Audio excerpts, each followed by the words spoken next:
Guys, hi, Reset Sniper here. I'm going to give you a short excerpt from a book. So I am going to be reading in part and referring to it in part. Hey, well, let's hold this up properly so that you can see it. It's the 13 Satanic Bloodlines Paving the Road to Hell. Let's see if I can get it up. There you go. Written by Robin de Reuter. Now, I just want to give you an excerpt. The problem is people don't read, but they will watch some YouTube. So I'm going to give you an excerpt of what you can learn about the history you don't know. And maybe a justification for why maybe you should consider getting the book and finding some reading glasses and maybe getting one or two things done. It's amazing what you'll learn. And once you understand the history, you'll have a far better understanding of who's behind the present and the future. So let's get on with it. I'm going to talk about the foundation of the United States of America. There's in terms of the financial realm. So this is a financial segment of the book. It's already handled the Bank of England and very interesting facts and points in there, which worth reading as well. But I'm going to do the United States of America. I'm going to do about 3 or 4 paraphrase pages where I'm going to be talking and just also catching up, referring.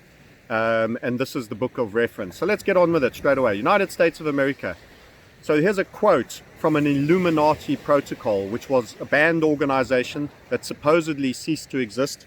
There was a lightning strike on one of the key messengers of the Illuminati where messages fell into the hands of the police in terms of who was involved. There were a large amount of arrests and a lot of protocols were found. And actually they found the script for a global conspiracy in essence. And since then, the Illuminati has continued to exist, but it's also worked through many other organizations, from Freemasonry, Jesuits, the Sabbatean Frankist cult is at the center of it all. In other words, the original Ashkenazi Khazars are very, very prominent. That doesn't mean every single one of them knows and is part of it, but Demonetizing, they're followed up later by the Frankists, which is very much of the do as thou wilt cult. That says you must be totally evil to truly bring back the light. The Kabbalistic thinking of God's mistake and the spilt light that has to be fetched in great darkness. Hence the phrase, Lucifer, the bearer of the light, going into the darkness, the complete and vile sin of murder, ritual child abuse, sacrificial elements that are purely satanic, of young and innocents, etc., etc. So it's pretty dark topic matter, but it's very, very interesting, the Demonetizing. That refers to the 1666 book that I've also referred to. But let's stay financial. Let's go with the presidents and the United States. And there's an interesting segue across the Civil War that comes in here. So this quote from the Illuminati Protocol, it's kind of chapter 1, verse 13. Our right, that means our right, like a legal right, only not. Our right lies in force. Let me say that again. Our right lies in force. In other words, I can assert something over you as being mine through the threat of force on you. And the fact that I'm prepared to be more ruthless, more deadly, of such cataclysmic scale, and so above the law that even police and politicians are intimidated, that my force is supreme. And therefore my right over you is supreme. Anyway, the full quote goes, our right lies in force. The word right is an abstract thought. There is no right. It's an abstract thought and proved by nothing. The word means no more than, semicolon, give me what I want in order that thereby I have made proof that I am stronger than you. So this can be reduced to the playground bully stealing your lunch money. In other words, my right, I assert a right through force over you. And that is the Illuminati Protocol 1, chapter 13. So let's get into some of the history. Rothschild's first Bank of the United States, and that was the name of the bank, First Bank of the United States, was founded in 1791. It was given a 20-year charter and a monopoly on printing money, the US dollar, the state's currencies at the time. The first documental evidence of Rothschild's involvement in the financial affairs of the First Bank of the United States was when that 20-year right or lease expired and was not renewed. Nathan Rothschild was furious. So this is 1811, and he is now furious. He's lost his right to create the money for the people of America through his first Bank of the United States. He already owns the Bank of England. He already has as the first central bank and his model. Remember the great quotation, "I care not who makes the laws if I control the issuance of money." So he is furious because this is a loss of power. It's not about money anymore for these guys, it's control and power. It's a loss of power. So here's what is claimed to have said. Either the application for renewal of the charter is granted, in other words, renew that bloody thing, or the United States will find itself involved in a most disastrous war. So this is how they escalate to get and assert their rights. Always extreme levels of bloodshed, murder, death, unbetold. Nathan Rothschild almost single-handedly fomented the War of 1812. Using his power and influence, he coerced the British Parliament to attempt to retake the former colonies in North America. So the British got involved. Remember, all Americans will say, yeah, the British didn't want us to have our independence. And they think of it in a nationalistic sense. The forefathers of an Englishman was trying to deny an American his freedom. No, it's always been about that banking, central banking control. There are no nation states of thought. The average Englishman wouldn't have had a care in the world that another country was established and finding its freedom. But the banker that was running that country, by essence of having the control of issuing the money, thereby having power over those that make the laws, certainly did. Because when you're in this pursuit of power, absolute power is sought.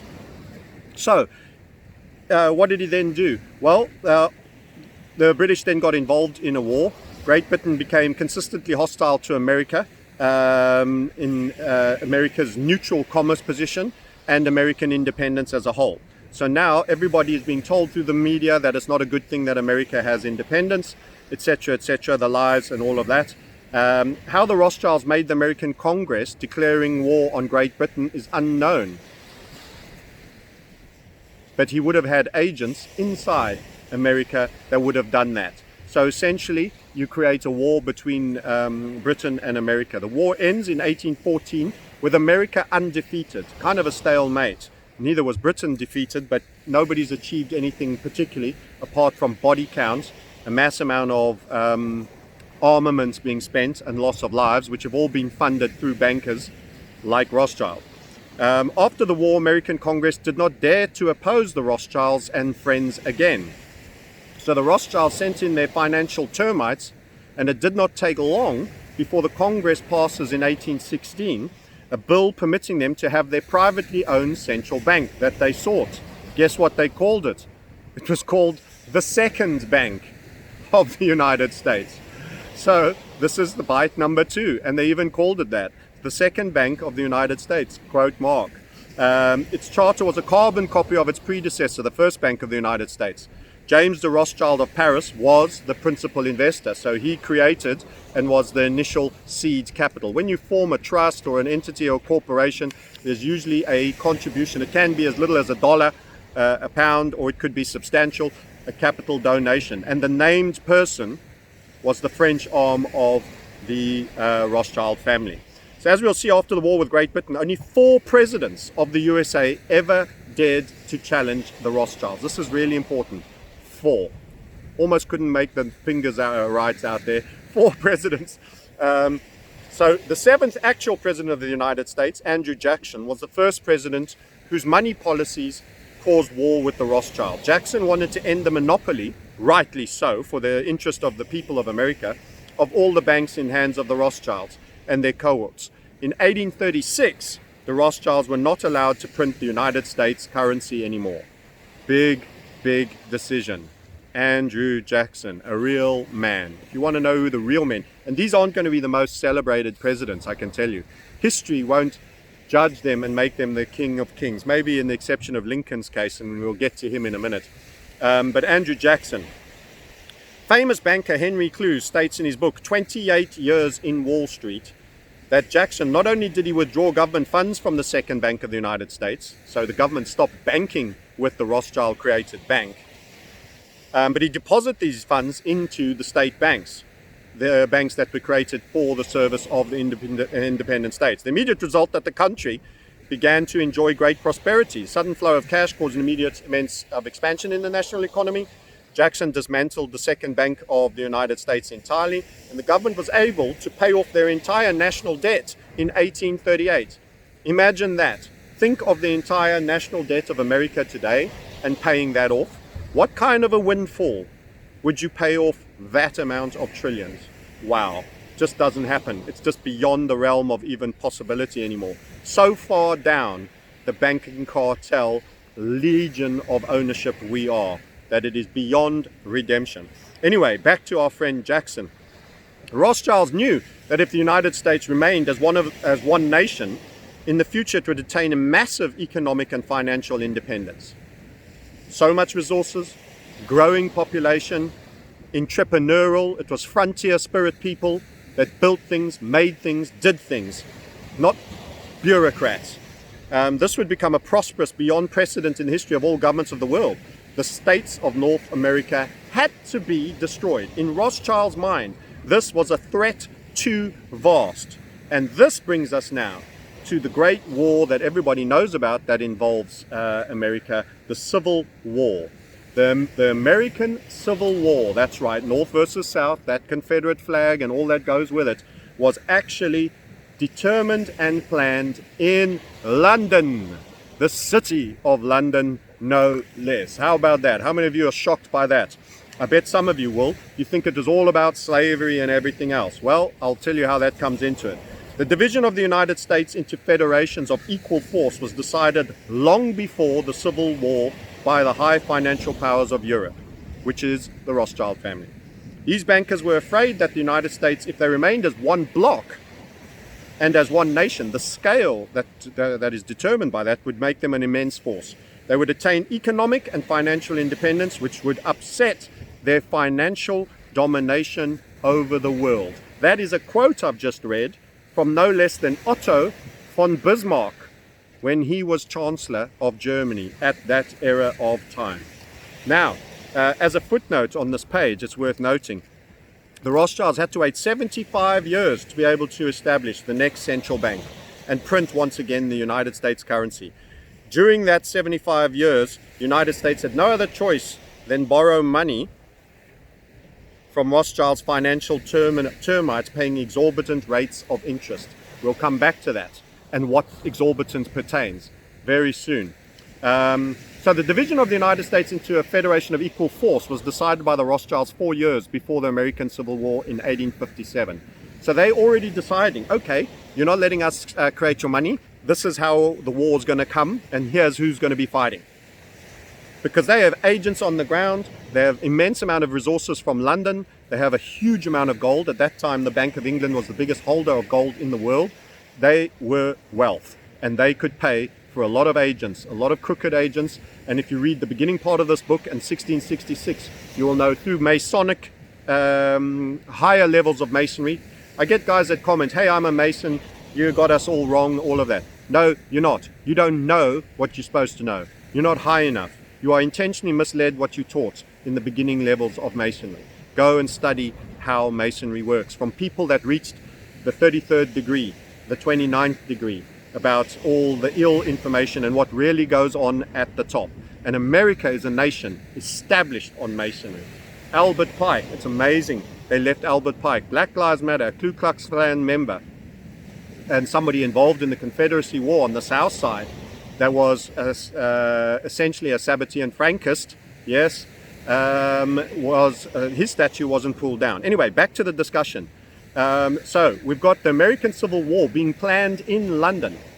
The Rothschilds do what they always do, divide and conquer. In the same way humanity is divided by black, white, male, female, sexual orientation, gay, straight, transgender, non-binary. you all get cubed down and descaled into tiny little boxes. Men with hair, with ginger hair, blue eyes versus brown. Jesus, you can divide and conquer any stripe you like. Blue collar, white collar, etc. Democrat, Republican, all very useful for dividing and conquering. And that's what they were doing to the states of America. And they're very good at it, to descale you from having power.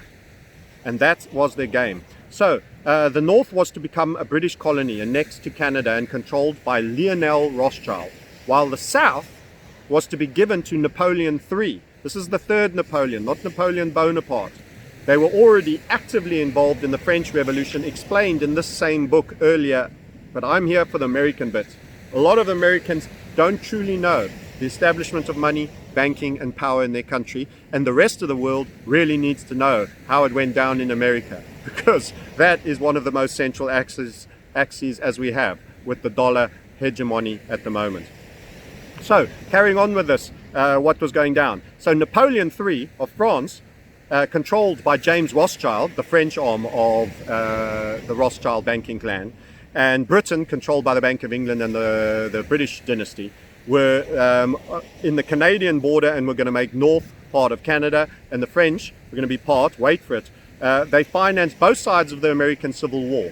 So this notion that it's only recently that the Rothschild banking cartel have been financing wars on both sides is something they've been doing for extended period, including right past the French Revolution, which is well before this. But anyway, let's stay with America and wider. So they're financing both sides. If the northern states won, they would maintain their independence, Confederate States of America. If the South won, each state would be like an independent country. That was the plan. To foment the conflict, slavery was used as an issue. Obviously, one was more agricultural in terms of location, and the other was more industrial. So slavery was an issue. Racial tension from state to state was spread by Rothschild agents. You've got to remember Albert Pike was in the KKK. The KKK were responsible for lynching of black slaves during that period. This was also a Rothschild controlled through Albert Pike, who was a senior member of the Ku Klux Klan. This is divide and conquer by race as well. And real murder were done because the Sabbatean Frankists are ruthless. Hanging of black men, lynching, vile behavior were perpetuated by these agents of Rothschild. Generally, the farmers wanted healthy labor, but slavery exists. Also study Thomas Sowell and the history of slavery from a black man, his name escapes me, who's recently passed, about the epic role of the Sabbatean Frankist and Judaic, Kabbalistic, Talmudic cult in slavery.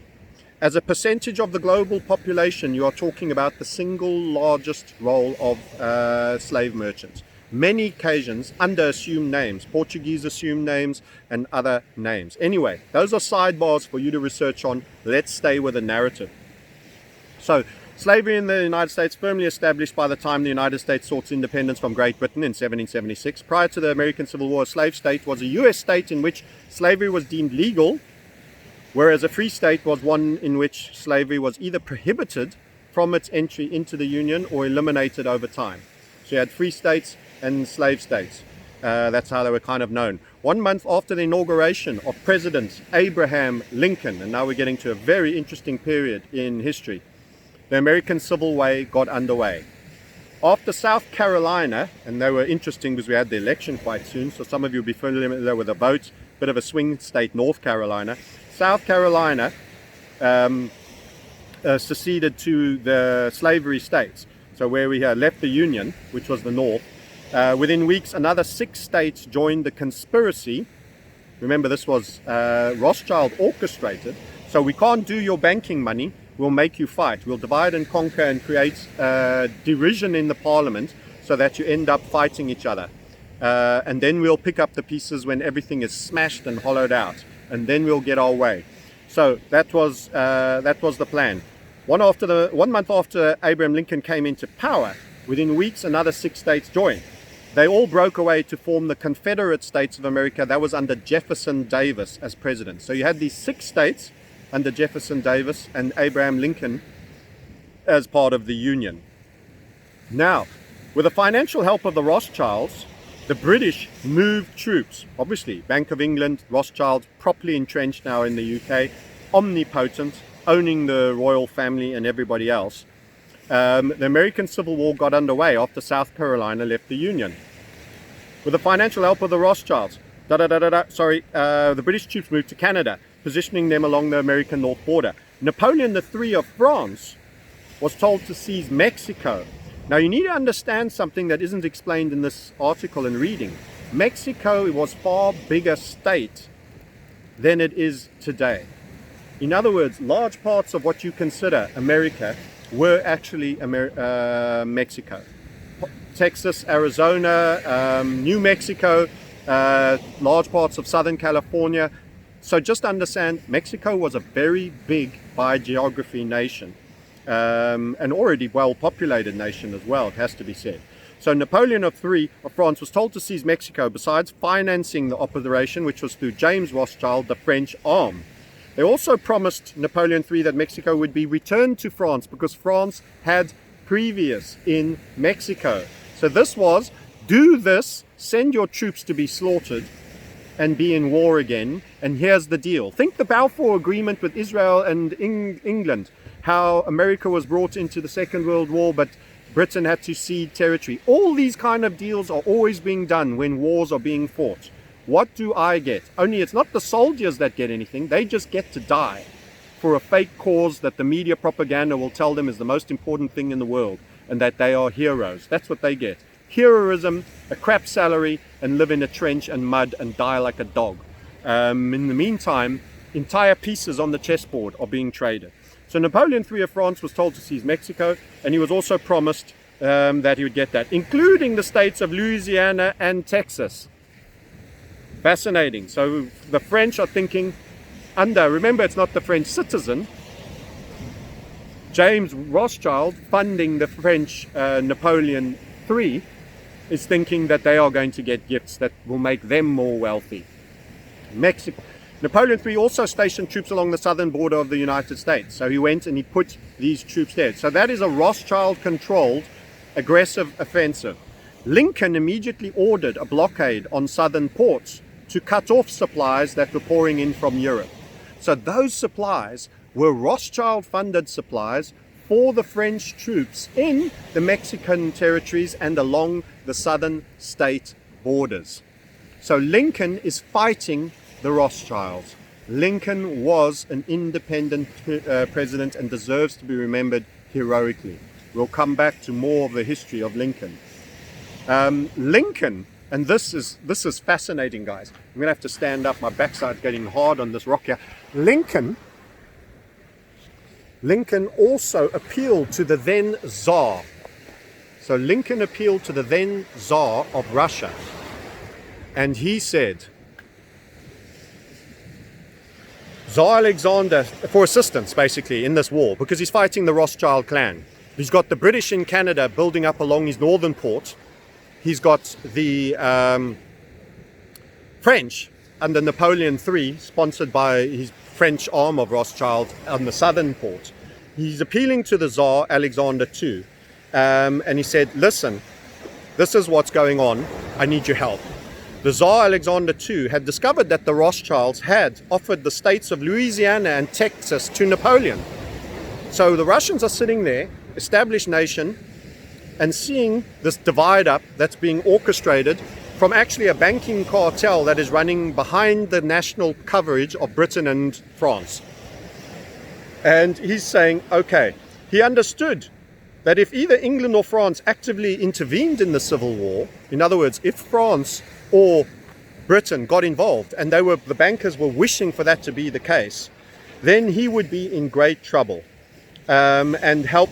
So what he decided to do, if they were going to help the South and the North respectively, on the border, attack the North from the Canadian border, such an expansion of the Rothschild Empire would not mean a good thing for Russia. So what it did, it wanted to see the independent state of Lincoln succeed, the Russians under Tsar Nicholas Alexander II. So what did he do?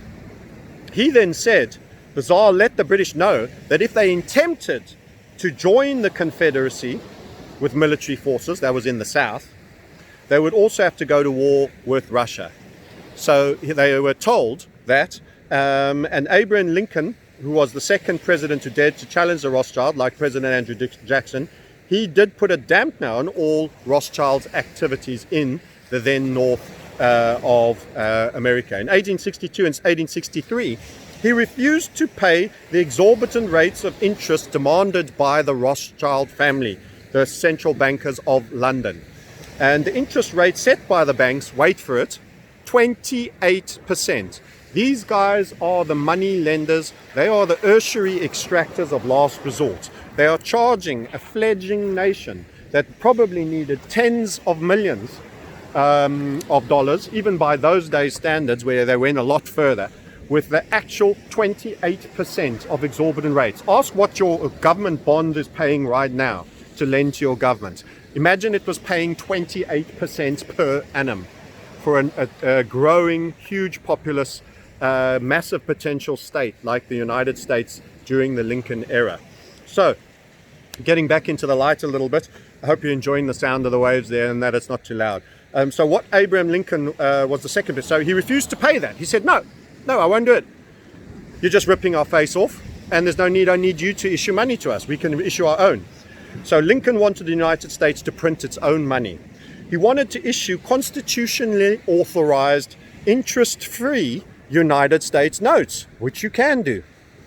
As your own country, you can do what you like if you're free in your own country. The Founding Fathers made sure the provisions were made by the Constitution for an honest and debt-free monetary system. In part, Article 1, Section 8, you can get into all of that detail if you want. Here's what it said. Short statement: Congress shall have power to coin money and regulate the value thereof. Simple. That's it. He gave the power to government to create their own money. So he gave an order to print a total of 450 million, 450 million of honest money, constitutionally printed and at no interest rate to the federal government. So you don't create a private bank that then rips off the government, that then gets passed the cost on to the citizenry, as per all our current systems now, where government pays interest to a private banking cartel for which, and by the way, as a sidebar right here, in the UK, you can get freedom of interest, freedom of information on almost anything. You can have a question asked in Parliament. The one question that will never be answered is, submit to me the private shareholdings and the beneficiary owners of the Bank of England. I dare you, go write that question to your MP. It is the only question that you could never in 1,000 years get answered. Answer to me, who is the beneficial owners of the Bank of England? In the great free democracy of England, you will never get a straight answer. Amazing, but true. Anyway, that said aside, it did not take long before Lincoln started to issue what was known as Greenbacks. That's where the phrase came. And why was it a greenback? He printed it in green ink in order to distinguish it from other bills in circulation. There were multiple forms of currency. You've got to remember, in a fledgling state, people were doing different things to pay each other in money. There wasn't just one form of money. Then Lincoln came with the government version, and he made them distinct by utilizing green ink, and hence the phrase, the greenback that still lives today. So he was able to pay off all US debts, like Jackson before him, without a debt to the Rothschilds. In 1863, Rothschild struck back. Despite protests by Lincoln, the Rothschilds, through their agent Treasury Secretary Salmon Chase, ergo future Chase in Manhattan Bank, Chase Manhattan Bank, later to become run by David Rockefeller, chairman, during the period that Trump was bailed out of his casinos. Much later, as you know, more like modern history. But anyway, let's just put that aside.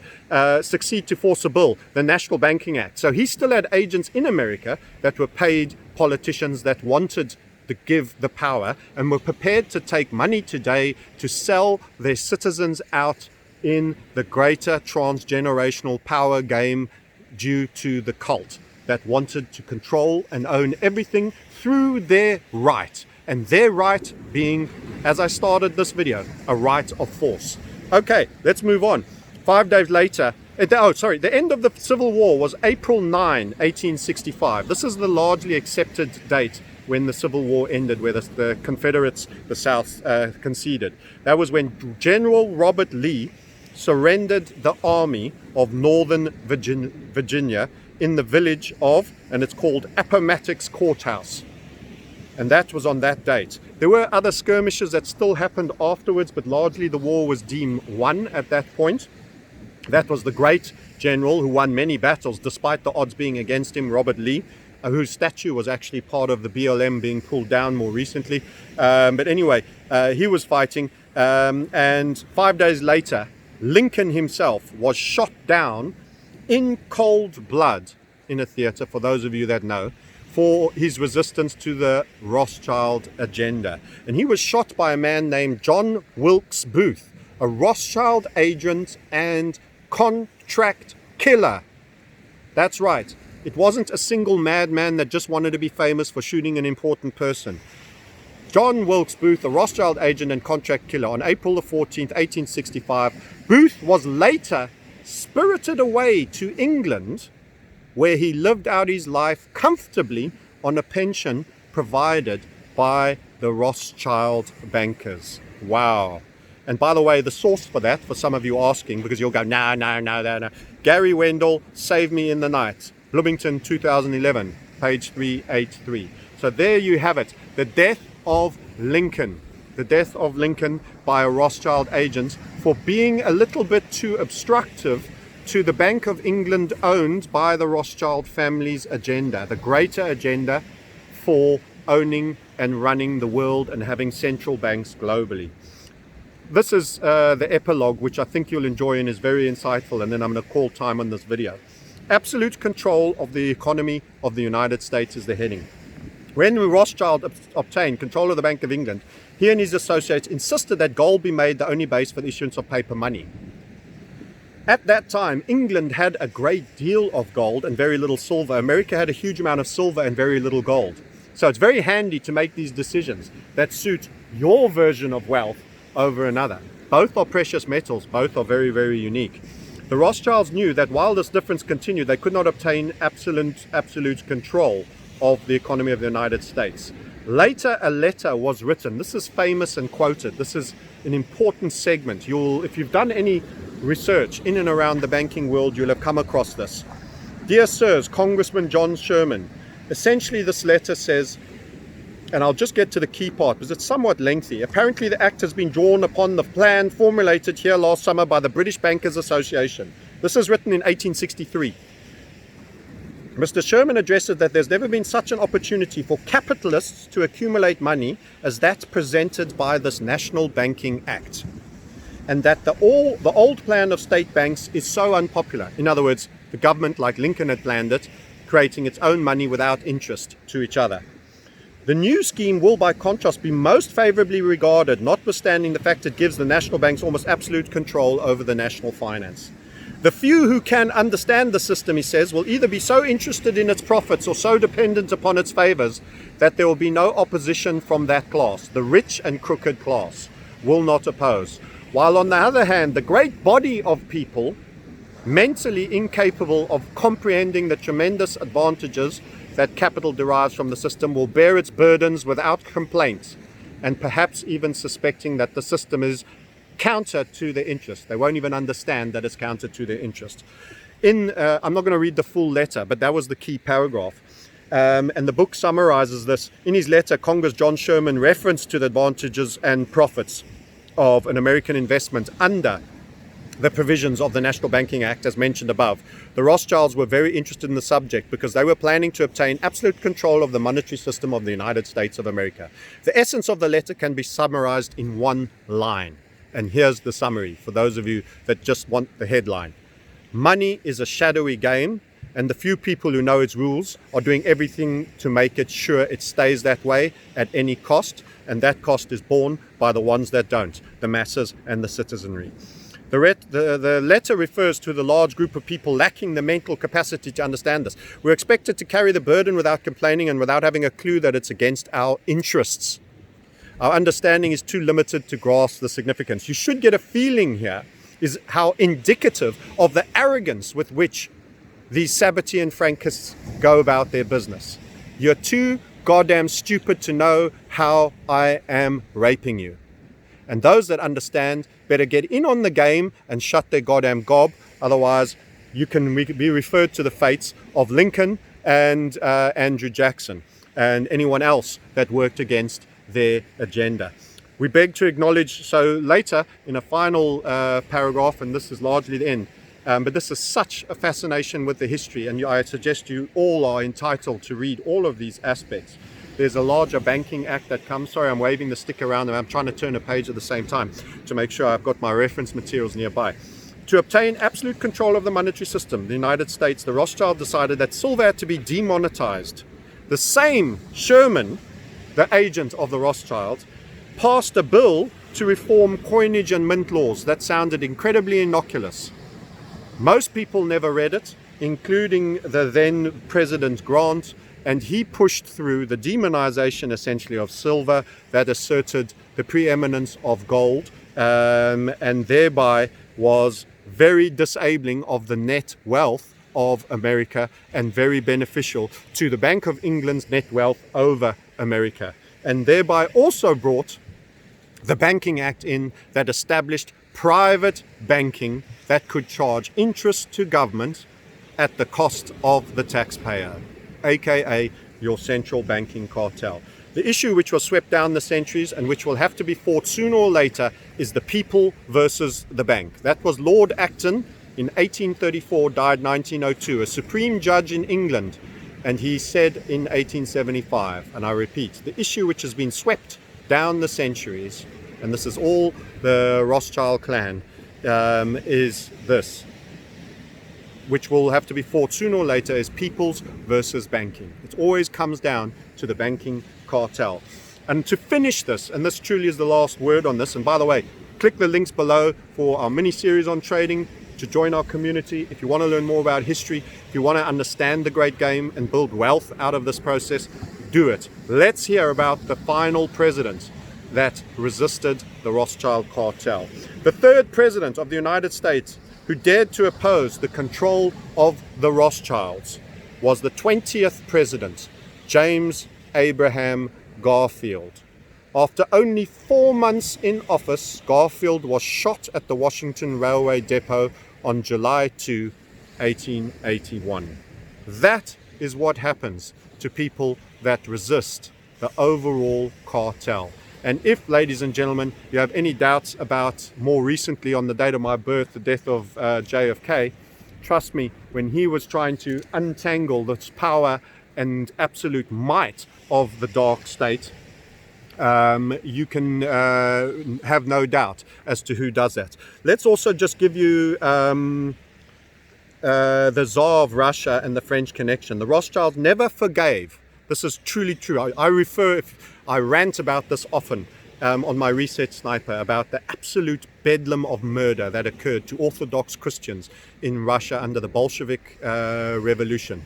The Reds versus the Whites, etc. And can I tell you from whence that came? You may recall I mentioned the Tsar, who came in aid of Abraham Lincoln and resisted the French and British Rothschild families in the North-South Civil War.